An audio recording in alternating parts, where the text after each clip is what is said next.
दरम्यान ममता बॅनर्जींची अकालपट्टी होणारच आहे. ममता बॅनर्जी पदाला चिकटून बसल्यात. राज्यपालांना कालबाह्य मुख्यमंत्र्यांना हटवण्याचा अधिकार असतो. घटनातज्ञांची भूमिका स्पष्ट आहे असं सुद्धा आता सांगण्यात येत आहे.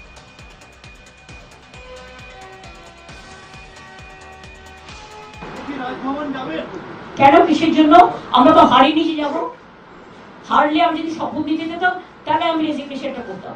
এখন তো কোশ্চেন ডাজন্ট অ্যারাইজ। জোর করে দখল করে যদি কেউ মনে করে যে আমি কি রেজিগনেশন দিতে হবে, no, not that. The chief minister of a state enjoys power only at the pleasure of the governor.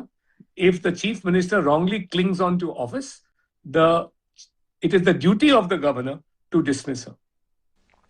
दरम्यान ममता बॅनर्जींच्या पराभवामुळे काँग्रेस मात्र आता चिंतेमध्ये सापडले. कारण राष्ट्रीय राजकारणामध्ये ममता सक्रिय होणार का हा सवाल आता उपस्थित होतो. कारण इंडिया आघाडीची धुरा ममता बॅनर्जी हाती घेणार आहेत. खुद्द ममतांनीच तसे स्पष्ट संकेत दिलेले आहेत. काँग्रेसचं इंडिया आघाडीतलं स्थान आता धोक्यात येण्याची शक्यता आहे. ममता स्टॅलिन अधिक सक्रिय होणार का हे सुद्धा पाहणं महत्त्वाचं ठरणार आहे.